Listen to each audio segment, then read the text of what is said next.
ওয়াত্তাকু ইয়াওমান তুরজাউনা ফীহি ইলাল্লাহ সুম্মা তুওয়াফফা কুল্লু নাফসিম মা কাসাবাত ওয়া হুম লা ইউযলামুন। এজন্য আল্লাহ তাআলা বলে, বান্দা বান্দিরে, ওয়াত্তাকু, ভয় করো। কি ভয় করব গো আল্লাহ? আল্লাহ বলে, ইয়াউমা, ওই দিনকে ভয় করো। কোন দিন? কোন দিন? তুরজাউনা ফীহি ইলাল্লাহ, যেদিন তোমাদেরকে আল্লাহ তাআলার সামনে দাঁড়াতে হবে। আল্লাহু আকবার। ওই দিনকে ভয় করো যেদিন তোমাদেরকে আল্লাহর সামনে দাঁড়াতে হবে। যদি বলি আল্লাহ, ওই দিন যদি তোমার সামনে দাঁড়াই, কি হবে? ওয়ামা জাআলনা লিবাশারিম মিন ক্বাবলিকাল খুলদ। আল্লাহ বলে, দোস্ত, আমি আপনাকে চিরঞ্জীব করি নাই, চির হায়াত দান করি নাই। আপনার আগে যারা ছিল, আগে আসছিল, ওনারা নাই, আপনি আছেন, আপনিও থাকবেন না।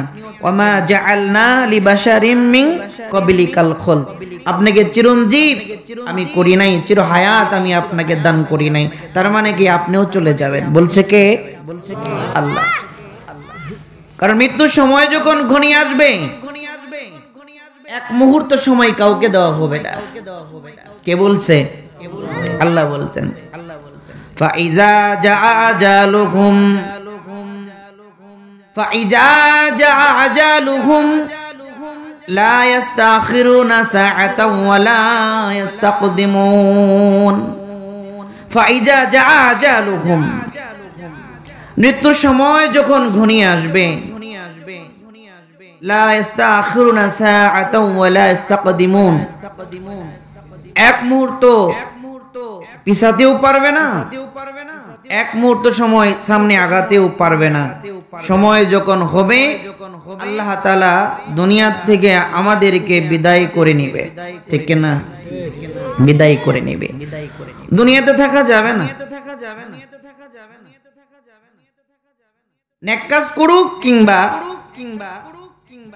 গুনাহের কাজ করুক, আস্তিক হোক কিংবা নাস্তিক হোক, নেককার হোক কিংবা বদকার হোক, আল্লাহর ডাক যখন চলে আসবে, আর দুনিয়াতে থাকা যাবে না। আল্লাহর পয়গম্বর, জলিল কদর পয়গম্বর সুলাইমান আলাইহিস সালাম, দামি এক নবী, শান ও শৌকত ওয়ালা এক নবী। তামাম দুনিয়াতে রাজত্ব করেছেন, তামাম দুনিয়া রাজত্ব করেছেন চারজন মানুষ। কথা বলা লাগবে কয়জন? চারজন। দুইজন মুসলমান, দুইজন বেঈমান। বেঈমানদের মধ্যে একজন হলো বখতে নসর, তামাম দুনিয়া রাজত্ব করেছে। নাম কি বললাম বলেন তো? বখতে নসর। দুই নম্বর হলো ফেরাউন। আর মুসলমানদের মধ্যে দুইজন, একজন হলো সুলাইমান আলাইহিস সালাম, আর একজন হলো জুলকারনাইন বাদশা। তামাম দুনিয়া রাজত্ব আল্লাহ তাআলা দিয়েছিলেন। এই যে বখতে নসর, ফেরাউন এবং জুলকারনাইন বাদশা, এই তিনজনকে যেই পরিমাণ শান ও শৌকত ওয়ালা রাজত্ব আল্লাহ তাআলা দান করেছিলেন, এর চেয়ে বহু গুণ শান ও শৌকত ওয়ালা রাজত্ব আল্লাহ সুলাইমান আলাইহিস সালামকে দান করেছিলেন। সুবহানাল্লাহ, দান করেছিলেন। সুলাইমান আলাইহিস সালাম শুধু মানুষের নবী ছিলেন না, তিনি জিনদেরও বাদশা ছিলেন। সুবহানাল্লাহ, বাড়ি যায় কই? জিনদেরও বাদশা ছিল। শুধু জিনদের বাদশা না, জমিনের উপরে যত মখলুক, জমিনের নিচে পানির মধ্যে যত মখলুক ছিল, সমস্ত মখলুকের পুরা সাকালাইন যত সৃষ্টি আছে, সব কিছুর বাদশা ছিলেন সুলাইমান আলাইহিস সালাম। তিনি ছিলেন। তাই সুলাইমান আলাইহিস সালামকেও মৃত্যু ছাড়ে নাই। আমি এটা বোঝাচ্ছি খুব সংক্ষিপ্ত করে, ভালো করে মনোযোগ সহকারে শুনবেন প্রথম দিক থেকে। আমি আলোচনায় ঢুকে গেছি। মোহতারাম হাজিরিন, তো দুনিয়ার প্রথম মসজিদ হলো খানায়ে কাবা, বাইতুল্লাহ। নাম কি? মক্কা মসজিদ। দ্বিতীয় মসজিদ, পৃথিবীর দ্বিতীয় মসজিদ হলো আল আকসা। মাশাআল্লাহ, আল আকসা বর্তমান ফিলিস্তিন, যেটা বাইতুল মুকাদ্দাস দ্বিতীয় মসজিদ।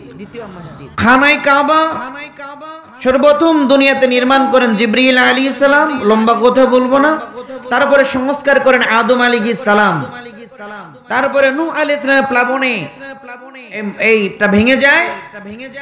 তারপর এটাকে পুনরায় পুনর্নির্মাণ করেন ইব্রাহিম খলিলুল্লাহ আলাইহিস সালাম। এই খানায়ে কাবা নির্মাণের 40 বছর পরে, কত বছর? 40 বছর পরে পৃথিবীতে দ্বিতীয় মসজিদ নির্মাণ করেন ইব্রাহিম আলাইহিস সালাম, আল আকসা, বাইতুল মুকাদ্দাস। তো পর্যায়ক্রমে এই বাইতুল মুকাদ্দাসের পুনর্নির্মাণ, কারুকার্যিত মণ্ডিত ঐতিহাসিক মসজিদ পুনরায় নির্মাণ করার নিয়ত করলেন সুলাইমান আলাইহিস সালাম। পয়গম্বর সুলাইমান আলাইহিস সালাম আল্লাহ তাআলাকে বললেন, ও মালিক, রব্বি কারীম, এই যে বাইতুল মুকাদ্দাস, এই মসজিদ আমি পুনরায় নির্মাণ করব গো আল্লাহ। ও মালিক, আপনি বলে দেন এই খানায়ে কাবার দরজা কেমন হবে, জানালা কেমন হবে, এটার কারুকার্য কেমন হবে, লম্বা কত হবে, প্রস্থ কত হবে। আল্লাহ তাআলা বলে, সুলাইমান চিন্তা কইরো না পয়গম্বর, ও পয়গম্বর, ওই যে লৌহে মাহফুজ, যেই জায়গার মধ্যে কোরআন সংরক্ষিত আছে, যে জায়গায় তাকদীর লেখা আছে, তার পাশে আমি বাইতুল মুকাদ্দাসের ড্রয়িংটা অঙ্কন করে গেছি। ও জিবরাইল, দেরি করবে না, যাও যাও, বাইতুল মুকাদ্দাসের পুরা ড্রয়িংটা সুলাইমানের কাছে দিয়ে যাও। আর এই ড্রয়িং অনুযায়ী সুলাইমান দুনিয়ার জমিনে বাইতুল মুকাদ্দাস নির্মাণ করবে। সুবহানাল্লাহ। কলা বসাই দিতেছে। মোহতারাম হাজিরিন, তো বাইতুল মুকাদ্দাসের ড্রয়িংটা কে করছে? আল্লাহ। আমরা জোরে বলেন কে? আল্লাহ করছে। এবার সুলাইমান আলাইহিস সালামের কাছে আসছে। আসার পরে তো সুলাইমান আলাইহিস সালাম বলেন যে পৃথিবীর প্রথম মসজিদ বাইতুল্লাহ, এটা তো মানুষ মিস্ত্রি দিয়ে নির্মাণ করা হয়েছে। আল আকসা, এই বাইতুল মুকাদ্দাস, এটা আমি মানুষ মিস্ত্রি দিয়ে নির্মাণ করব না, আমি এটা জিন দ্বারা নির্মাণ করব। সুবহানাল্লাহ।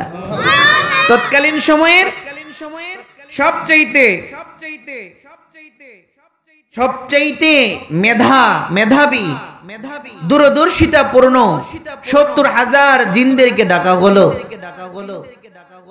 ওই জিনদেরকে ডেকে বলতেছে, তোমরা এই যে ড্রয়িংটা আমি দিলাম, এই ড্রয়িং অনুযায়ী এত আয়তন বিশিষ্ট, এত প্রস্থ বিশিষ্ট মসজিদ হবে। আর এই মসজিদের জন্য যত ম্যাটেরিয়াল ব্যবহার করা হবে, এগুলো একটা জমিনের উপরের গোলাগুলো হবে না, সমুদ্রের নিচে যে দামি দামি পাথরগুলো আছে, এগুলোর দ্বারা নির্মাণ করতে হবে। সুবহানাল্লাহ। তো জেনেরা সেই পানির নিচে ডুব দিয়ে দিয়ে দামি দামি পাথরগুলো নিয়ে আসছে। আমি শর্টকাট করব। নিয়ে এসে বাইতুল মুকাদ্দাস নির্মাণের কাজে ৭০,০০০ জিনদেরকে নিযুক্ত করে দিলেন। এখন জিনেরা ফাঁকিবাজ। কিরকম ফাঁকিবাজ? এই আমাদের এলাকাতে আমরা যখন এই মজদুর খাটায়, আমাদের গ্রাম্য ভাষাতে কামলা বলে। কি বলে? কামলা চিনেন না আপনারা? বিসমিল্লাহ। হ্যাঁ, কামলা মজদুর নেয়। দেখবেন এই কামলাগুলো যখন খেতে কাজ করে, যদি মালিক গৃহস্থ যাকে বলে, সে যদি সাথে থাকে, ও কোমর ঝুঁকিয়ে মাথা নিচু করে কাজ করতে থাকে। মালিক যদি চলে যায়, এক বিড়িতে 1 ঘন্টা। ঠিক না? এই বাটপার, এরকম বাটপার ছিল সুলাইমান আলাইহিস সালামের ওই জিনগুলা। নবী যখন আসে কাজ করে, নবী যখন চলে যায় অলসতা করে। তো এভাবে তো কাজ আর চলতেছে না। তো আল্লাহ তাআলা বলেন, সুলাইমান, তুমি এই বাইতুল মুকাদ্দাস যেখানে নির্মাণ কাজ চলতেছে, তার পাশে কাঁচ দিয়ে একটা ঘর নির্মাণ করো। কি দিয়ে? কাঁচ দিয়ে একটা ঘর নির্মাণ করো। আর এই ঘরের মধ্যে গিয়ে তুমি দাঁড়িয়ে থাকবে। তোমার উপস্থিতিতে এই জিনেরা একের পর এক কাজ করতে থাকবে। তো কাজ দ্রুত এগিয়ে যাবে।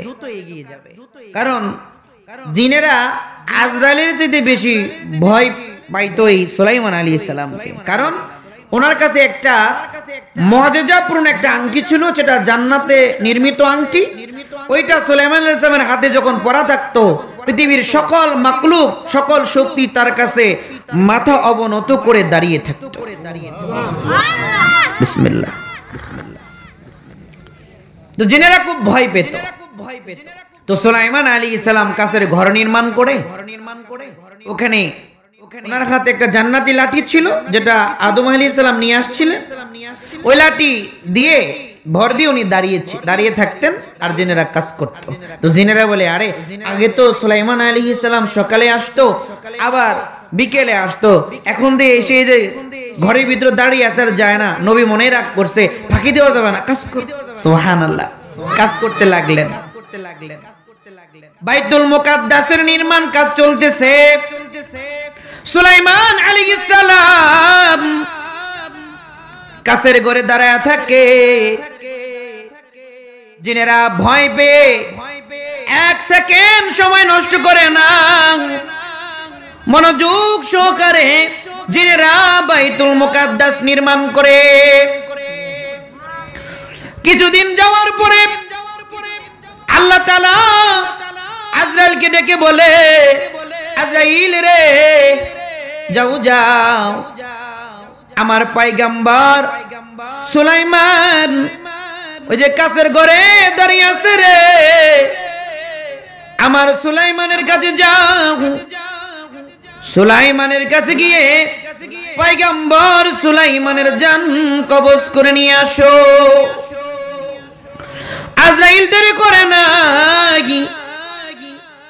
পয়গম্বরের কাছে চলে এসেছে। পয়গম্বরকে সালাম দিয়ে বলে, পয়গম্বর, ও নবী, আল্লাহ আমাকে পাঠাইছে। কেন রে আজরাইল? আজরাইল বলে, পয়গম্বর, আল্লাহ আপনার জানটা কবজ করে আল্লাহ তাআলার কাছে নিয়ে যাওয়ার জন্য পাঠাইছে। সুলাইমান আলাইহিস সালাম বলে, আজরাইল, ও আজরাইল, আল্লাহকে দেখে না? বাইতুল মুকাদ্দাসের কাজ আমার উপস্থিতিতে যেইভাবে হচ্ছে, আমি যদি মরে যাই, বাইতুল মুকাদ্দাসের কাজ জিনেরা করবে না, বাইতুল মুকাদ্দাসের কাজ বন্ধ থাকবে, কাজ তো হবে না। তো আজরাইল চলে গেলেন আল্লাহ তাআলার কাছে। এবার আল্লাহ আজরাইলকে বলে, যাও যাও, সুলাইমানকে বলো যে সুলাইমান যদি আমার ডাকে সাড়া দিয়ে চলেও আসে, তারপরে ওই কাজ চলবে সুলাইমানের উপস্থিতিতে। তো সুলাইমান নবী বলে, কেমনে? আজরাইল বলে, পয়গম্বর, এই যে আপনার হাতে লাঠি দেখতেছেন, এই লাঠিতে আপনি ভর দিয়ে দাঁড়ায় থাকবেন। আপনার জান কবজ করার পরেও এই লাঠির মধ্যে আপনাকে আমি বাজিয়ে রাখবো। যতদিন খানায় বাইতুল মুকাদ্দাসের কাজ সম্পন্ন না হয় ততদিন আপনার দেহটা লাঠির মধ্যে সোজা হয়ে দাঁড়ায় থাকবে। আল্লাহু আকবার। টেনশন নাই, দাঁড়ায় থাকবে। সুলাইমান আলাইহিস সালাম বলে তাহলে তো আর অসুবিধা নাই। তো আজরাইল সুলাইমান আলাইহিস সালামের জানটা কবজ করে ওই লাঠির মধ্যে দাঁড় করিয়ে রাখছে। আর এইদিকে আল্লাহ ওই পোকা চিনেন, উলু, কি উলু, ওই পোকা, তারে বলছে তুই আস্তে আস্তে খেতে থাকবি, দ্রুত খাবি না, যদি তাড়াতাড়ি আবার লাঠি খাওয়া শেষ হয়ে যায় তো পয়গম্বর পড়ে যাবে। ওই আস্তে আস্তে খেতে থাকবে, যেদিন আমি বলবো শেষ করে দাও ওই দিন শেষ করে দেবে। ঠিক আছে। এমন করে 2 বছর। কত বছর? জোরে বলেন কয় বছর? 2 বছর। আরেক বর্ণনায় 9 মাস, আরেক বর্ণনায় 9 মাস। 2 বছর হয়ে গেছে। তো বাইতুল মুকাদ্দাসের নির্মাণ কাজ শেষ। এখনো সুলাইমান আলাইহিস সালাম ওখানে ভর দিয়ে তাকায় আছে।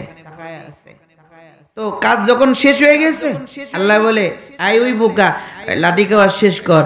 লাঠি শেষ কামড় যখন দিছে তো লাঠি ভেঙে পয়গম্বর পড়ে গেছে। ওই জিনদের রাজমিস্ত্রি সর্দার তিনি দৌড়ে আসছে, কই নবীর কি হইল? নবী যে পড়ে গেল। এসে দেখে যে নবীর শরীরটা ঠান্ডা হয়ে গেছে। তো জিন ডাক্তার ডাকছে। কি ডাক্তার? কথা বলেন। জিন ডাক্তার ডেকে নিয়ে আসছে। এটা পালস পরীক্ষা করে দেখে এটা তো 2 বছর আগেই শেষ। সুবহানাল্লাহ। এটা তো 2 বছর আগেই শেষ।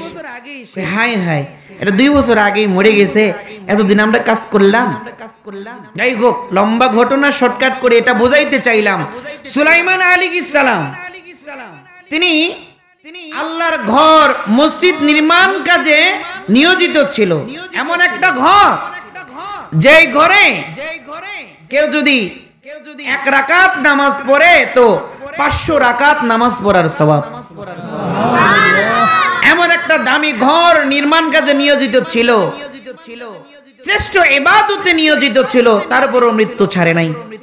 তারপরও মৃত্যু কি ছাড়ে নাই। নবীজিকেও আল্লাহ পারতেন তাকে কিছু সময় দেওয়ার জন্য, যে আপাতত 2 বছর নির্মাণ কাজ শেষ হোক তো আজরাইল দিয়ে পাঠিয়ে নিয়ে যাব, এই সুযোগ আল্লাহ দেয় নাই। বাইতুল মুকাদ্দাস নির্মাণ কাজে নিয়োজিত সুলাইমান আলাইহিস সালাম, যাকে শান ও শওকতের একটা রাজত্ব আল্লাহ দান করেছিলেন, সেই নবীকে যদি আল্লাহ সময় না দেন আমাকে আপনাকে দিবে? দিবে না। এটাই আল্লাহ বলছেন, ফাইজা জাআ আজালুকুম লা ইস্তাখিরুনা সাআতা ওয়া লা ইস্তাকদিমুন। মৃত্যু যখন চলে আসবে 1 সেকেন্ড সময় দেওয়া হবে না। চলে যেতে হবে কার কাছে? আল্লাহর কাছে চলে যেতে হবে। বিসমিল্লাহ, আল্লাহর কাছে চলে যেতে হবে। তা আমরা মৃত্যু নামক পেয়ালা পান করে চলে যাব আল্লাহ তাআলার কাছে। আর বারজাকের জিন্দেগি, কবরের জিন্দেগি যখন শেষ হয়ে যাবে আমাদের সবাইকে দাঁড়াতে হবে কার সামনে?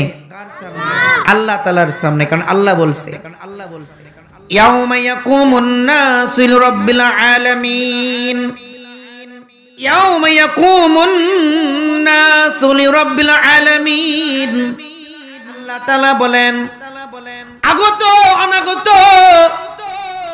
যত মানুষ আছে সবাইকে আল্লাহ তাআলার সামনে দাঁড়াতে হবে। আমাদের সবাইকে আল্লাহর সামনে দাঁড়াতে হবে, নারী কিংবা পুরুষ, নেককার কিংবা বদকার, আস্তিক কিংবা নাস্তিক, সবাইকে কার সামনে দাঁড়াতে হবে? চিল্লায় বলেন কার সামনে? আল্লাহর সামনে দাঁড়াতে হবে। এইজন্য আল্লাহ তাআলা বলেন বান্দারে ওয়াত্তাকু ইয়াওমান তুরজাউনা ফীহি ইলাল্লাহ, ওয়াত্তাকু ইয়াওমান তুরজাউনা ফীহি ইলাল্লাহ সুম্মা তুওয়াফা কুল্লু নাফসিম মা কাসাবাত ওয়া হুম লা ইউজলামুন। এইজন্য আল্লাহ তাআলা বলে বান্দা বান্দিরে ওয়াত্তাকু, ভয় করো। কি ভয় করব গো আল্লাহ? আল্লাহ বলে ইয়াউমা, ওই দিনকে ভয় করো। কোন দিন? কোন দিন? তুরজাউনা ফীহি ইলাল্লাহ, যেদিন তোমাদেরকে আল্লাহ তাআলার সামনে দাঁড়াতে হবে। আল্লাহু আকবার। ওই দিনকে ভয় করো যেদিন তোমাদেরকে আল্লাহর সামনে দাঁড়াতে হবে। যদি বলি আল্লাহ, ওই দিন যদি তোমার সামনে দাঁড়ায় কি হবে? আল্লাহ বলেন সুম্মা তুআফা কুল্লু নাফসিম মা কাসাবাত, ওই দিন তোমার দুনিয়ার জীবনের প্রত্যেকটা মুহূর্তের, প্রত্যেকটা সেকেন্ডের হিসাব পুঙ্খানু দেওয়া হবে। অহুম লা ইউজলামুন, কারোর উপর জুলুম করা হবে না। এজন্য অন্যত্র জায়গায় আল্লাহ বলেন ফামান ইয়ামাল মিসকালা যাররাতিন খায়রান ইয়ারা ওয়া মান ইয়ামাল মিসকালা যাররাতিন শাররান ইয়ারা। ওই দিন অনুপরিমাণ ভালো কাজ করবে, দেখতে পাবে, অনুপরিমাণ খারাপ কাজ করবে, ওটাও দেখতে পাবে। অনু কাকে বলে? যাররা পরিমাণ। এই যে শীতের দিন আসছে, শীতের সকালে যখন সূর্য উদয় হয়, সূর্যের প্রথম কিরণটা যখন পড়ে, দেখবেন ওই আলোর মধ্যে কোটি কোটি কোটি ময়লা দেখা যায় লড়তেছে, ঠিক না? ওই এক একটা ময়লার টুকরা, এক একটা জাররা, বলে এই পরিমাণও নেক আমল যদি কারোর থাকে কিংবা গুনাহ, এটাও ময়দানে মাশরে দেখতে পাবে। কে বলছে? আল্লাহ বলছে। কোন দিন? হাসরের ময়দানে, হাসরের দিন। এজন্য আল্লাহ বলে ওয়াত্তাকু ইয়াউমা, ওই দিনকে ভয় করো। তুরজাউনা ফীহি ইলাল্লাহ, যেদিন তোমাদেরকে আমার সামনে দাঁড়াতে হবে। ওই দিন আমি তোমার জীবনের সকাল থেকে সন্ধ্যা, সন্ধ্যা থেকে সকাল, প্রত্যেকটা সেকেন্ডের হিসাব কি করছো আমি তোমাদেরকে সামনে তুলে ধরবো। অহুম লা ইউজলামুন, কারোর উপর জুলুম করা হবে না। যে যা করছে তা পুঙ্খানু 16 আনা তাদেরকে বুঝিয়ে দেওয়া হবে। ওই দিনকে ভয় করার কথা বলছি। ওই দিনটা বড় ভয়াবহ দিন। ওই দিনটা কারোর জন্য সৌভাগ্যের হবে, কারোর জন্য দুর্ভাগ্যের হবে। ওই দিনকার সৌভাগ্যটা ওইটা বিশাল বিস্তৃত হবে, আর দুর্ভাগ্যটা, অসম্মানটাও বিশাল হবে। দুনিয়াতে একজন সম্মানী ব্যক্তি, বাংলাদেশের লোক তো বাংলাদেশ তার মর্যাদা সীমাবদ্ধ, বহির্বিশ্বে তার ওই পরিমাণ সম্মান থাকে না। অসম্মানী লোক যেটা তার এলাকাতেই বা দেশের মধ্যেই সীমাবদ্ধ থাকে, বহির্বিশ্বে যায় না। কিন্তু ময়দানে মাশরে আউয়াল আখির, আউয়ালিনুল আখিরিন, বলে শুরু থেকে শেষ পর্যন্ত যত মানুষ আসছিল, আসছে, ভবিষ্যতে, বর্তমানে আছে, ভবিষ্যতে আসবে, প্রত্যেকটা মানুষ ওই দিন দাঁড়াবে। ওই দিন যাকে সম্মান দেওয়া হবে তার সম্মানের কথা আদম আলাইহিস সালাম থেকে শুরু করে সর্বশেষ যে দুনিয়াতে আসবে তার পর্যন্ত সবার কাছে তার সম্মানের কথা পৌঁছানো হবে। সুবহানাল্লাহ। আর ওই দিন যাকে লাঞ্ছিত করা হবে, অপমান করা হবে, ওটাও আদম আলাইহিস সালাম থেকে শুরু করে সর্বশেষ যে দুনিয়াতে আসছিল বলে তার পর্যন্ত তাকে যে লাঞ্ছিত করা হবে, সে যে অপমানগ্রস্ত হবে, এর সংবাদ তাদের কাছে পৌঁছানো হবে। এমনকি তাকে প্রজেক্টরের মাধ্যমে, বলে পর্দার মাধ্যমে সবার সামনে তার চেহারাকে তুলে ধরা হবে। নাউজুবিল্লাহ। তো ওই দিনের ইজ্জত সবচেয়ে বড় হবে, আর ওই দিনের বেইজ্জতি ওটা সবচেয়ে লজ্জাজনক হবে। আর ওই দিনের সৌভাগ্য ওইটা হলো আসল সৌভাগ্য, আর ওই দিনের দুর্ভাগ্য এটা আসল দুর্ভাগ্য হবে। মোহতারাম হাজিরিন, এজন্য ওই দিন আমার দুনিয়ার জিন্দেগির হিসাব আল্লাহ তাআলার কাছে পেশ করা হবে। আল্লাহ তাআলা আমাদের হিসাব ময়দানে মাশরে করবেন। হিসাবের পাল্লা যদি ভারী হয় আমার আপনার জিন্দেগি কামিয়াব, হিসাবের পাল্লা যদি এরকম কি হালকা হয়ে যায় আর আমার বিপরীত চলে যায় আমার জিন্দেগি না কামিয়াব।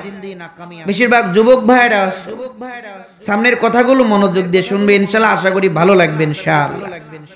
হাতটা উঁচু করেন তো সবাই, সোজা করেন, চিল্লায় বলেন সুবহানাল্লাহ, আলহামদুলিল্লাহ, লা ইলাহা ইল্লাল্লাহ, আল্লাহু আকবার। মুহতারাম হাজিরিন, এজন্য আল্লাহ বলে ওই ভয়াবহ দিনের ব্যাপারে আমাকে ভয় করো। কাকে ভয় করার কথা বলছে? আল্লাহকে ভয় করো। ময়দানে মাশরে আগত অনাগত সবাই দাঁড়াবে, সবাই দাঁড়াবে। তো ওই দিন আল্লাহ তাআলা জমিন বানাবে, জমিন, জমিন, ভালো করে বলুন জমিন। ওই জমিনটা মাটির হবে না, দুইটা বর্ণনা। ও ফিদ্দা বলছে, কেউ বলছে জমিনটা হবে রূপার, আরেক বনে আছে জমিন হবে তামার। জমিন কি হবে? তামার হবে।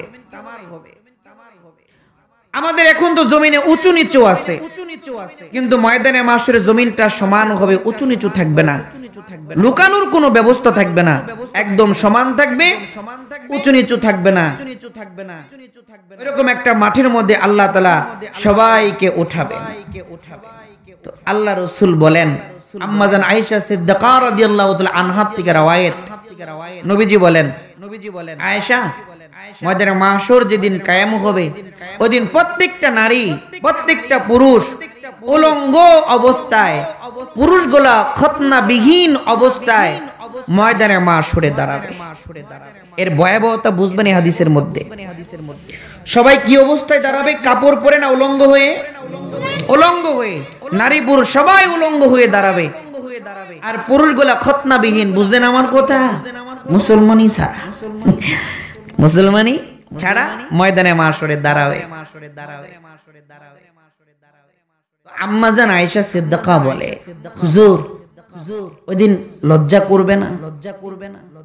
ওইদিন শরম করবে না? সে উলঙ্গ হয়ে দাঁড়াবে। তো আল্লাহর নবী বলে, আয়েশা, ওইদিন এমন এক ভয়াবহ পরিস্থিতির আকার ধারণ করবে, এই যে সবাই সে আসমানের দিকে, উপরের দিকে যে তাকিয়ে থাকবে, ডানে বামে তাকানোর জন্য এক সেকেন্ড সময় তারা পাবে না। আল্লাহু আকবার। এত ভয়াবহ পরিস্থিতি হবে, কেউ কারোর দিকে তাকানোর সুযোগ পাবে না। এত ভয়াবহ অবস্থা ওই দিন হবে, সবাই উপরের দিকে তাকায়া ইয়া নফসি ইয়া নফসি বলতে থাকবে। কিন্তু ওই দিন হাসরের মাঠে সর্বপ্রথম একজন নবীকে আল্লাহ হাসরের মাঠে উঠিয়ে কাপড় পরাবেন। তিনি হলেন আমার আপনার বাপ ইব্রাহিম খলিলুল্লাহ আলাইহিস সালামকে। সুবহানাল্লাহ বলেন।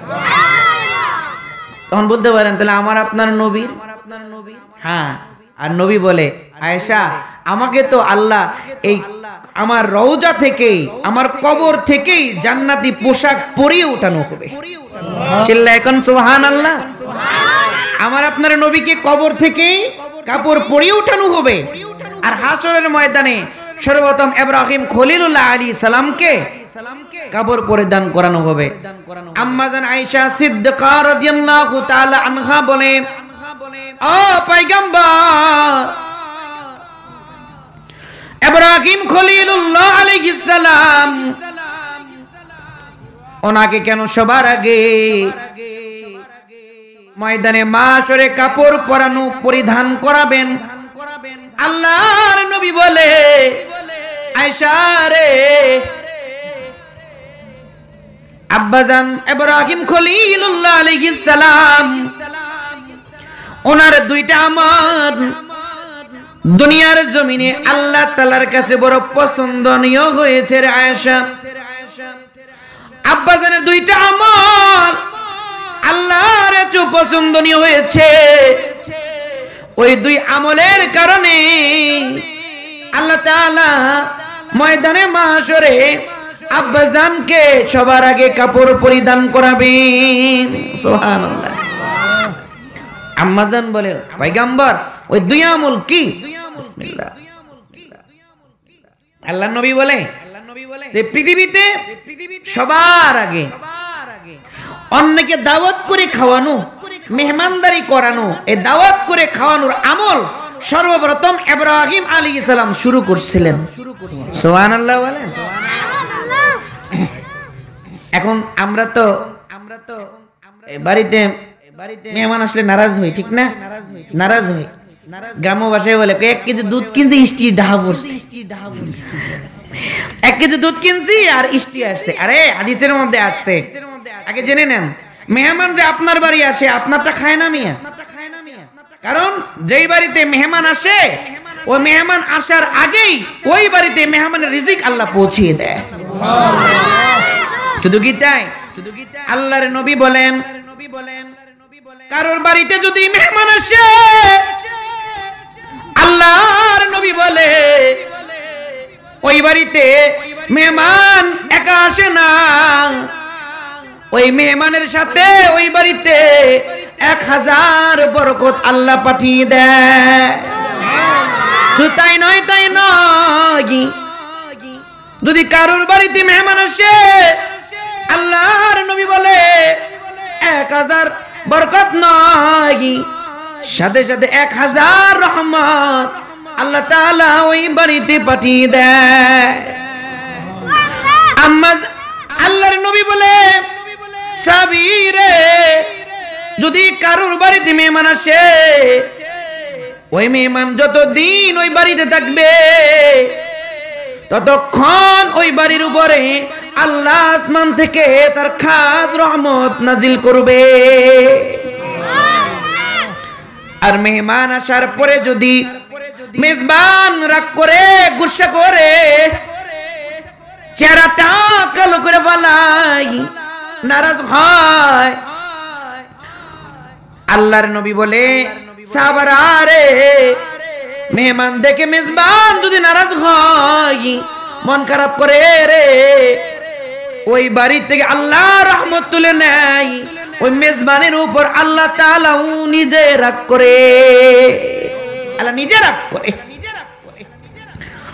মেহমান যত লুকমা খানা খাবে এক একটা লুকমার বিনিময়ে আল্লাহ তাআলা মেজবানের কামাই রুজির মধ্যে বরকত দান করে দিবে, রিজকের মধ্যে বরকত দিবে।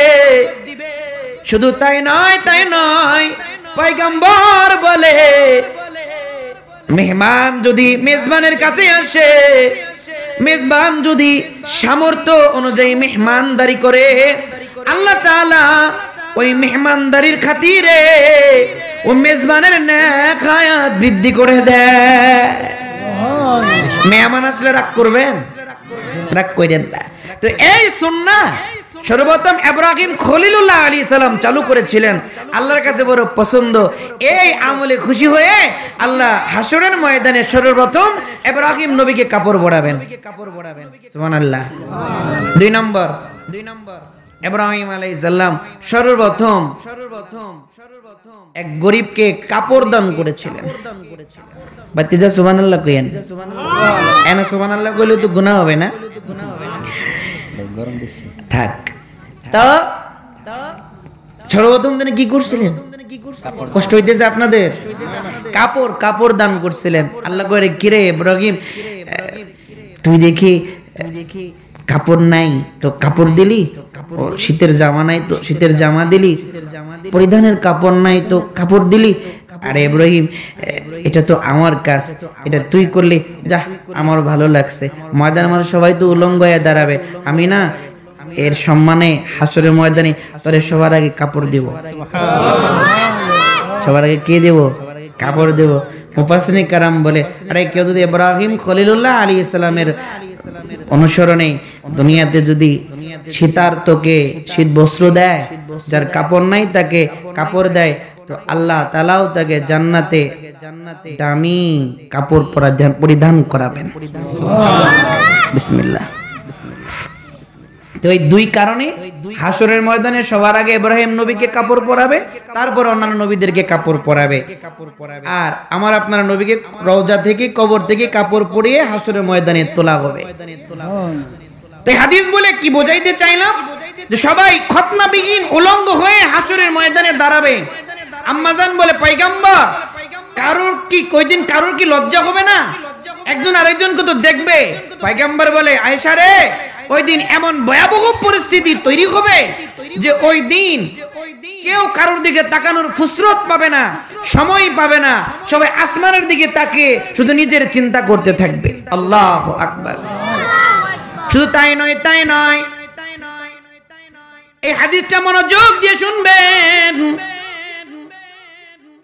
এই যে সূর্য আল্লাহ 7টা আসমান বানাইছেন, এর চতুর্থ আসমানের মধ্যে আল্লাহ তাআলা সূর্যটা রেখে দিয়েছে।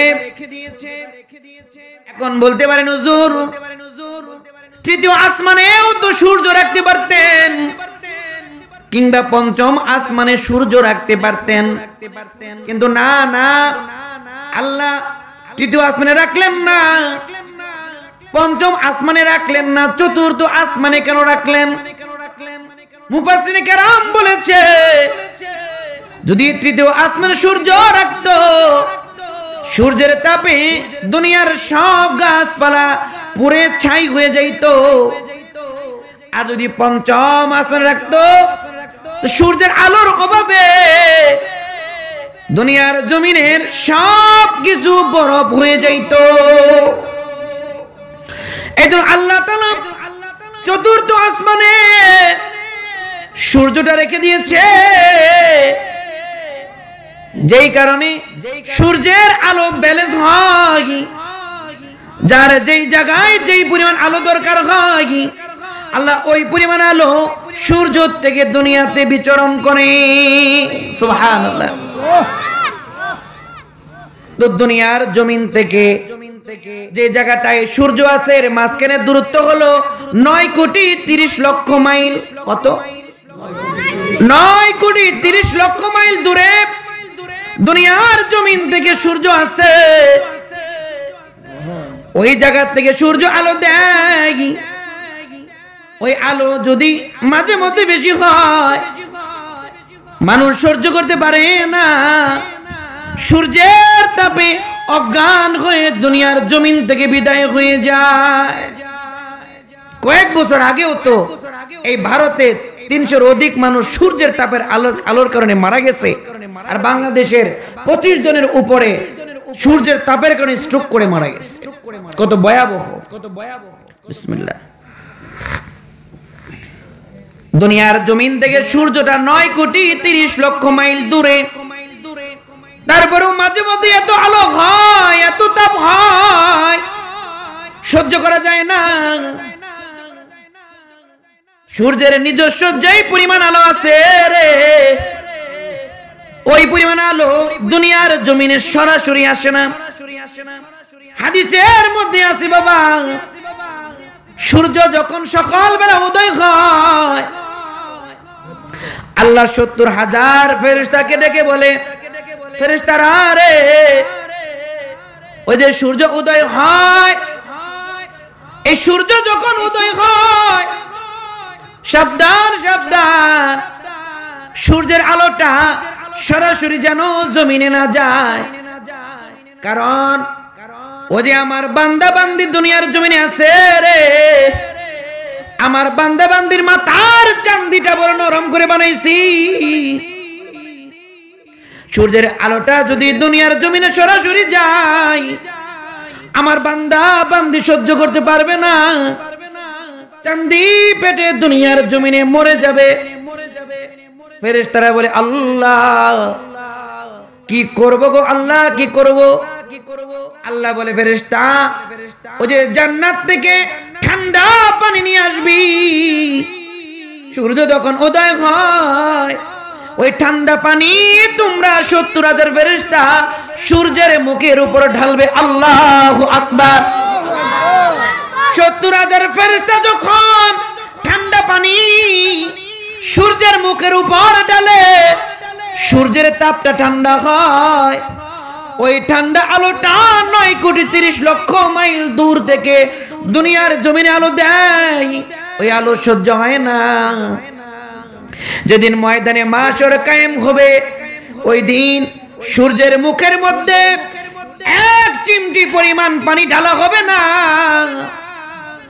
ওই দিন সূর্যটা 9,30,00,000 মাইল দূরে হবে না।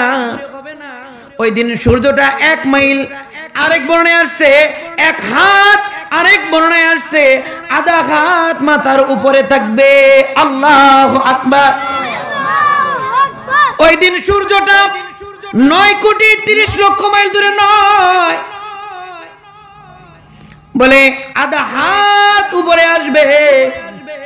70,000 ফেরেশতা আর ওই দিন সূর্যের মুখের উপর পানি ঢালবে না। আল্লাহর নবী বলে, সাহাবারা রে, ওই দিন সূর্যের মুখের মধ্যে ওই তাপটাকে আল্লাহ আরো 70 গুণ বৃদ্ধি করে দিবে। আল্লাহু আকবার। 70 গুণ বৃদ্ধি করে দিবে। পাপ যার যেই পরিমাণ হবে, সূর্যটা তার তত কাছাকাছি আসবে। পাপ যার কম, সূর্য ওই পরিমাণ দূরত্বে থাকবে। পাপ যার সবচেয়ে বেশি হবে, তার মাথার কাছাকাছি অর্থাৎ আধা হাত দূরত্বে সূর্য চলে আসবে। ওই দিন সূর্যের তেজস্বিতা 70 গুণ বৃদ্ধি করা হবে। ওই সূর্যের তাপ যখন কোনো বান্দা বান্দির মাথার মধ্যে লাগবে, আল্লাহর নবী বলে, সাবিরা রে, তোমাদের ঘরের মহিলারা যখন পানি গরম করে, পানি যখন অধিক গরম হয়, পানি টকবক টকবক করে পাতিল থেকে মাটির মধ্যে পড়তে থাকে, ওই দিন সূর্যের তাপে মানুষের গিলগুলা গরম হয়ে যাবে। গরম হয়ে ভাতের ফেনার নেয় মাথার গিলগুলা টকবক টকবক করে পড়তে থাকবে। এই জন্য আল্লাহ বলে, ওয়াত্তাকু ইয়াউমা তুরজাউনা ফীহি ইলাল্লাহ। এজন্য আল্লাহ বলে, বান্দা বান্দি রে, ওই দিনকে ভয় করো যে দিন সূর্যটা মাথার আধা হাত উপরে চলে আসবে। আল্লাহু আকবার। এত ভয়াবহ হবে ওই দিন। সূর্যের তাপে তামার জমিনটা বলে লোহা আগুনের মধ্যে দিলে লাল হয়ে যেই পরিমাণ গরম হয়, ওই দিন তামার জমিনটা ওই পরিমাণ গরম হবে। হাশরের ময়দানে এই পরিমাণ জায়গা এক একজন পাবে, বলে 2টা পা রাখা যায় এই পরিমাণ জায়গা পাবে, এর বেশি পাবে না। বলে হাশরের ময়দানে কোনো বাতাস থাকবে না, কোনো বাতাস থাকবে না। এক তো সূর্যের আলো, আবার কোনো বাতাস থাকবে না। মানুষের শ্বাস প্রশ্বাসের তাপ যখন অধিক হবে, তখন হাশরের ময়দানে একটা গরম ভাব বিস্তার হবে। ওই গরম ভাবের কারণে বৎকারের জিহ্বা বের হয়ে নাভির নিচে চলে আসবে। নাভির নিচে চলে আসবে। এক ডুব পানি পান করার জন্য কাউকে এক ডুব পানি দেওয়া হবে না, এক লুকমা খাবার দেওয়া হবে না। কতদিন? কানা মিকদারুহু 50 আলফি সানা, 50,000 বছর দাঁড়ায় থাকা লাগবে। এই 50,000 বছরে এক ডুব পানি, এক লুকমা খাবার কাউকে দেওয়া হবে না। বৎকার যারা কাউকে দেওয়া হবে না। বেনামাজিকে এক ডুব পানি দেওয়া হবে না, জানাকারকে এক ডুব পানি দেওয়া হবে না, সুদখোরকে এক ডুব পানি দেওয়া হবে না, ঘুষখোরকে এক ডুব পানি দেওয়া হবে না। বেগানাকে যারা ইচ্ছাকৃতভাবে দেখে, যে নারীকে বিবাহ করা জায়েজ নাই, যে পুরুষকে বিবাহ করা জায়েজ আছে, যে নারীকে বিবাহ করা জায়েজ, এ জাতীয় গায়রে মাহরাম নারী আর পুরুষ যারা আছে, এদেরকে ইচ্ছাকৃতভাবে যারা তাকায়া দেখে, ওইটাকে বর্তমান যুব সমাজ নাম দিছে ক্রাশ। নাম কি দিছে? তুমি যারাকে ক্রাশ মনে করো, আল্লাহ বলে ওইটা জেনা। আল্লাহ বলছে এটা কি? জেনা। তুমি যেটাকে ক্রাশ বলো, আল্লাহর নবী বলে এটা জেনা। এই ক্রাশ নামের জেনা যারা করবা, ওদেরকে এক ডুব পানি দেওয়া হবে না, এক লুকমা খাবার দেওয়া হবে না, ওর জিহ্বা নাভির নিচে চলে আসবে। চিল্লায় বলেন নাউজুবিল্লাহ। দেওয়া হবে না। কিন্তু নবী বলে 5 বেলার নামাজে হাজিরা দিয়েছে, মসজিদের মিম্বরে আজান হয়ে গেছে, মিনারে মা বোনেরা টিভির মজমা ছেড়ে, মহিলাদের গল্পের আড্ডা ছেড়ে ঘরের কোনায় ওযু করে মুসল্লাটা বিছিয়ে নামাজে দাঁড়িয়ে যায়। এই মহিলা 5 বেলার আজানের পরে বালেক পুরুষগুলা মসজিদে চলে যায়। এই মুমিনদেরকে এই সূর্যের আলো তাদের মাথার উপর আসবে না, সূর্যের তাপ লাগবে না, ময়দানে মাসরের তাপ তাদের লাগবে না। তো সাহাবায়ে কেরাম বলে, ইয়া রাসূলুল্লাহ কি হবে? 50,000 বছর দাঁড়ায় থাকা লাগবে না? বলে না না, আরে 50,000 বছর তো বেঈমানরা দাঁড়ায় থাকবে। যারা মুমিন, যে ওদের কি পরিমাণ বলে সময় মনে করবে, বলে ফজরের 2 রাকাত সুন্নাত নামাজ পড়তে যেই পরিমাণ সময় লাগে, ওই পরিমাণ সময় হাসরের ময়দানে তারা থাকবে। কোন নামাজ? কোন নামাজ? কথা বলেন, কি নামাজ? সুন্নত নামাজ। এটার কথা কেন বললেন? কারণ ফজরের সুন্নাত নামাজ আর মাগরিবের পরের 2 রাকাত সুন্নত নামাজ, এই 2 সুন্নত নামাজে প্রথম রাকাতে সূরা কাফিরুন, দ্বিতীয় রাকাতে সূরা ইখলাস মানে কুল হু সূরা পড়া সুন্নত। পড়া কি সুন্নত? নবীজি বেশিরভাগ সময় পড়তেন। এখন সূরা কাফিরুন আর কুল হু সূরা দিয়ে পড়লে তো 1 ঘন্টা লাগবে না? কথা কয় না?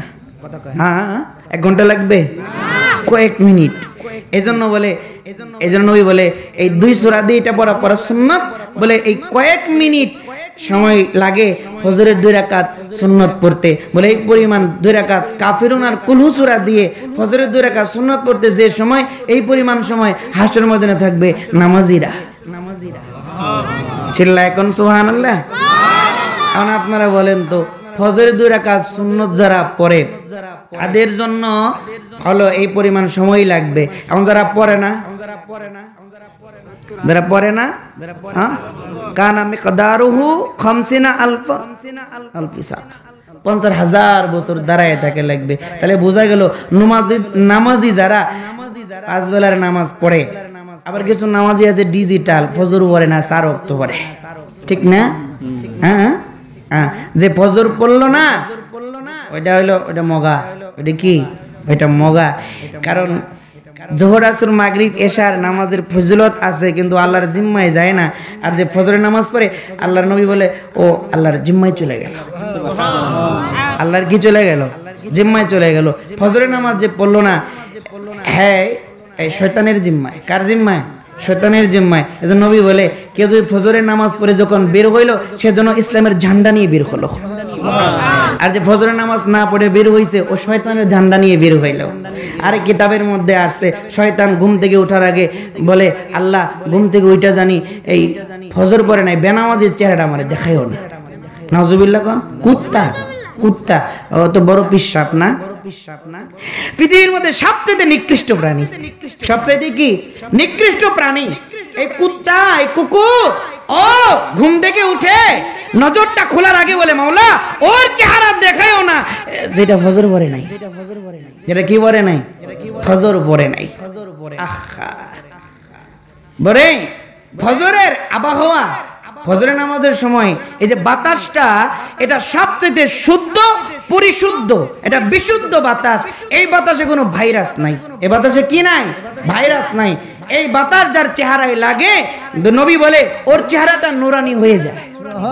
ফজরের নামাজের বাতাসটা যার চেহারায় লাগে, ওর চেহারার মধ্যে আল্লাহ নূর দান করে দেয়। হোক না চামড়াটা কালো, কিন্তু দেখতে ভালো লাগে, তাকায় থাকতে মন চায়। সুবহানাল্লাহ। তার কারণ কি জানেন? তার কারণ হলো ফজরের নামাজের বাতাসে মুশরিকের বলে নিঃশ্বাস লাগে না, বলে নাস্তিকের নিঃশ্বাস লাগে না, কাফেরের নিঃশ্বাস লাগে না, মুনাফিকের নিঃশ্বাস লাগে না। কারণ ফজরের নামাজ পড়ার জন্য এই মুনাফিক যারা, এরা ফজরের নামাজ পড়তে পারে না, ওরা ঘুমায়। এজন্য মুশরিক ঘুমায় থাকে, কাফের ঘুমায় থাকে, মুনাফিক ঘুমায় থাকে, শুধু মুমিন জাগে। মুমিনের নিঃশ্বাসে ফজরের বাতাস বলে উজ্জীবিত হয়, আর ওই বাতাস যদি কারো চেহারায় লাগে, চেহারা আলোকিত হয়ে যায়। তো ফজরের নামাজ না পড়ে ঘুমায় থাকে কেডা? কাফের। কথা কন, কারা? কাফের। ফজরের নামাজ না পড়ে ঘুমায় থাকে কারা? মুশরিক। ফজরের নামাজ না পড়ে ঘুমায় থাকে কারা? মুনাফিক। আপনি কয় নম্বর? চিন্তা করে দেখেন। বিসমিল্লাহ। যদি কোন হুজুর আমি মুশরিকের দলেও থাকতে চাই না, কাফেরের দলেও থাকতে চাই না, মুনাফিকের দলেও থাকতে চাই না, তাহলে ফজর হইরো, তাহলে ফজর পড়তে হবে, ঠিক কি না? পড়তে হবে। তো নবী বলে ফজরের 2 রাকাত সুন্নত নামাজ পড়তে যেই পরিমাণ সময় লাগবে, বলে ওই পরিমাণ সময় 50,000 বছর সময়টাকে ওই পরিমাণ লাগবে, ওই পরিমাণ লাগবে। শুধু তাই না, বলে এই মদখোর, জানাখোর, বেনামাজি, সুদখোর, ঘুষখোর, এই পিশাব যেগুলো আছে, বলে এগুলো ময়দানে মাশরে জিহ্বা তো নাভির নিচে চলে আসবে। ঘিলুগুলা টকবক টকবক করে পড়তে থাকবে। আর এগুলো যারা করে নাই, 5 বেলার নামাজে হাজিরা দিছে, বলে ওদেরকে ময়দানে মাশরে আরশে আজিমের নিচে মুতুর মিম্বরে বসায় আল্লাহ বলবে জান্নাতি খাবার খা। আল্লাহ ওদিন কি খাওয়াবে? খাবার খাওয়াবে। এজন্য ময়দানে মাশরে সূর্যটা মাথার 1 হাত কিংবা আধা হাত উপরে চলে আসবে। এত সূর্যের আলোর তাপ।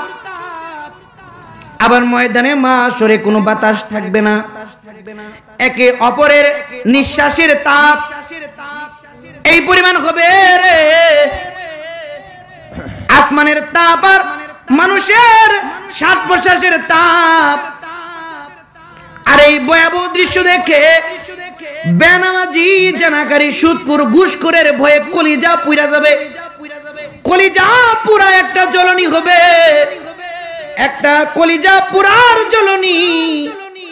আবার শ্বাস প্রশ্বাসের তাপ, আবার সূর্যের তাপ।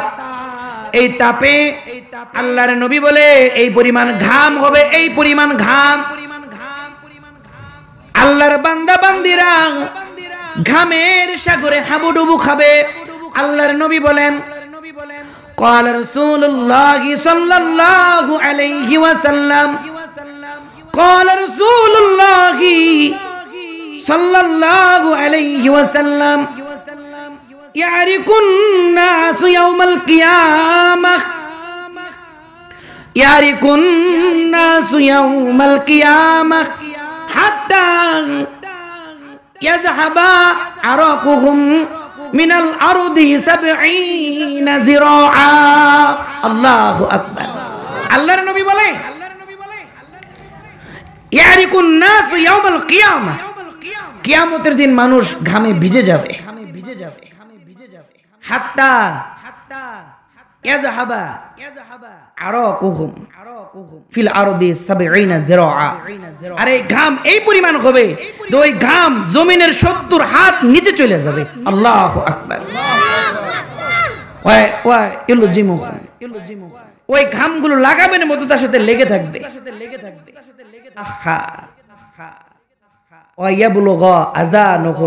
আর ওই ঘাম তার কান পর্যন্ত চলে আসবে। আল্লাহু আকবার। কোন চলে আসবে? কান পর্যন্ত চলে আসবে। কিন্তু একজনের ঘাম আরেকজনের গায়ে লাগবে না। কারোর নবী বলে কারোর মানে গিরা পর্যন্ত হবে, কারো হাঁটু পর্যন্ত, কারো কোমর পর্যন্ত, কারো বুক পর্যন্ত। নবী আঙ্গুল দেখায় বলে কারোর মুখ পর্যন্ত। কেউ হাবুডুবু খাইতে থাকবে। তার মানে যার গুনাহ যেই পরিমাণ হবে ঘাম ওই পরিমাণ হবে। আর এই ঘাম জমিনের 70 যিরাআ, জমিনের 70 হাত নিচে চলে যাবে। এই পরিমাণ ঘাম হবে ময়দানে মাশরে। তো ওইটা কি স্বাভাবিক জায়গা? এটা ভয়াবহ জায়গা। আর ওই জায়গার ব্যাপারে আল্লাহ বলে ওয়াত্তাকু ইয়াউমা তুরজাউনা ফীহি ইলাল্লাহ। ওই দিনকে ভয় করো যেদিন আমার কাছে ফিরে যেতে হবে। সুম্মা তুওয়াফা কুল্লু নাফসিম মা কাসাবাত, যেদিন তোমার পুরা জিন্দেগির হিসাব কার কাছে দেওয়া লাগবে? আল্লাহ তাআলার কাছে দেওয়া লাগবে। এত ভয়াবহ মুসিবতের জায়গা হবে হাসরের ময়দান। আর ওই ময়দানকে আল্লাহ ভয় করতে বলছে। কারণ দুনিয়াতে যদি গ্রাম্য সালিসের মধ্যে আপনি বিচার না পান, তাহলে আপনি চলে যাবেন ইউনিয়ন পরিষদে, ওখানে সুবিচার নাই, আপনি চলে যাবেন এরকম কি এরকম এমপি সাহেবের কাছে, ওখানেও পাইলেন না, চলে গেলেন আপনি জজ কোর্ট, বিচার পাইলেন না, চলে গেলেন হাইকোর্ট, বিচার মিলল না, চলে গেলেন সুপ্রিম কোর্টে, ওখানেও বিচার মিলল না, তো এখানে আপনি আপিল করলেন, তারপরে বিচার না, আবার আপিল করলেন। অর্থাৎ একের পর এক সুবিচার পাওয়ার জন্য আপিল করার সুযোগ আছে। কিন্তু কেউ যদি দুনিয়ার থেকে একবার চলে যায়, কবরের জিন্দেগিতে চলে যায়, দ্বিতীয়বার আপিল করে দুনিয়াতে এসে আমলের জিন্দেগি গড়ার সুযোগ আর দ্বিতীয়বার কাউকে দেওয়া হবে না। ওখানে আপিল করার কোনো সুযোগ নাই, কোনো সুযোগ নাই। এজন্য দুনিয়ার থেকে আমার আখিরাতের ভয় দিলে লালন করে দুনিয়ার থেকেই কে গুনাহ বর্জন জিন্দেগি যাপন করতে হবে। কেউ যদি করতে পারে তার জিন্দেগি কামিয়াব, আর কেউ যদি করতে না পারে তার জিন্দেগি নাকামিয়াব। এই জন্য আল্লাহ বলে শেষ বিচারের দিনের ভয় করো। আর যে বান্দা আর বান্দির মধ্যে শেষ বিচারের ভয়, এই যে ভয়াবহ মুসিবত হবে, এই দিনের ভয় যে ব্যক্তি দিলের মধ্যে লালন করবে, ওই ব্যক্তির দ্বারা দুনিয়াতে গোপনে কিংবা প্রকাশ্যে, রাতে কিংবা দিনে গুনাহ করা সম্ভব? গুনাহ করা সম্ভব? সম্ভব না। হাদিসের কিতাবের মধ্যে ঘটনা এসেছে বাবা, যুবক ভাইরা দিল দিয়ে শুনো, আত-তারগীব ওয়াত তাহরীব, হাদিসের কিতাবে ঘটনা এসেছে, দুই যুবক বন্ধু একদিন রাস্তা দিয়ে চলতেছে, হঠাৎ করে একজন যুবকের দেহ দেখে এমন শুকরান বের হইতেছে যে শুকরান ওই এলাকার মধ্যে কোথাও নাই। সুবহানাল্লাহ। ওই বন্ধু বলে, দোস্ত তুমি এমন একটা দামি পারফিউম আতর ব্যবহার করো রে, যে শুকরান আমি কোনদিন আমার নাকে নেই নাই। ও দোস্ত, এত টাকা ব্যয় করে এত দামি পারফিউম কেন তুমি কিনলে, কেন তুমি তোমার দেহের মধ্যে মাখলে? ওই যুবক বলে, ভাই রে, আমি আমার জীবনে কোনদিন আতর কিনি নাই, কোনদিন আমি আমার দেহের মধ্যে দুনিয়ার জমিনের আতর মাখি নাই। সুবহানাল্লাহ। যুবক বলে, ভাই রে, এত আজীব সুঘ্রাণ, আজীব সুঘ্রাণ তোমার দেহ থেকে কেমনে বের হয়? যুবক বলে, গোপন ভেদ বলা যাবে না, বন্ধু সারে না। একবারে যুবক বলতে বাধ্য হয়ে গেল, বলে, ভাই রে, ওই বাজারের মধ্যে আমার বাবার একটা দোকান আছে, ওই দোকানে হাটের দিন বেশি ভিড় হয়, ভিড়ের দিনে আমি আমার বাবার সাথে দোকানে বসি। একদিন আমাদের দোকানে একজন বৃদ্ধ মহিলা আসলো, এসে অনেক জিনিস ক্রয় করলো, এই পরিমাণ ক্রয় করেছে, বৃদ্ধা মহিলা ওই জিনিসের মূল্য তার কাছে নিয়ে আসে নাই। বৃদ্ধা মহিলা আমার বাবাকে বলল, তোমার ছেলেটা আমার সাথে দিয়ে দাও, আমার বাড়ি নিয়ে যাই, আমার বাড়ি থেকে টাকা দিয়ে দিব, ওই টাকা তোমার ছেলে তোমার কাছে নিয়ে আসবে। ভাই রে, ওই বৃদ্ধা মহিলার সাথে তার বাড়ি গেলাম, আমাকে সুন্দর একটা নির্জন কক্ষে বসার জন্য দিল। আমি ওই ঘরের মধ্যে বসলাম, একটু পর একটা পরমা সুন্দরী রমণী রূপসী লাবণ্যময়ী একটা নারী ওই জায়গায় আসলো। আত-তারগীব ওয়াত তাহরীব এই গ্রন্থের হাদিস বাবা, আনোয়ারে হেদায়াতের মধ্যে আসছে। আমি বড় সুন্দর, এই মেয়েটা আমার দিকে তাকালো, এক নজর আমাকে দেখার পরে মেয়েটা আমার প্রেমে পড়ে গেল। মেয়েটা আমার প্রেমে পড়ে আমাকে গুনাহের কাজ করার জন্য আমাকে প্রপোজ করলো। বলল, যুবক রে, তোমার মধ্যেও যৌবন আছে, আমার মধ্যেও যৌবন আছে, আয় যুবক আয়, আমরা যৌবনের কাম ভাব চরিতার্থ করি। ও ভাই, যুবতী যখন এই কথা বলেছে, সাথে সাথে আমার আল্লাহর কথা মনে পড়ে গেছে। আল্লাহু আকবার। শেষ বিচারের বইয়ের কথা মনে পড়ে গেছে। আমি চিন্তা করলাম, নির্জন ঘর পেয়ে যদি জওয়ানির অপব্যবহার করি, কাম ভাব চরিতার্থ করি রে, আর ময়দানে মাশরে যদি দাঁড়ায়, আর আল্লাহ যদি জিজ্ঞাসা যুবক রে,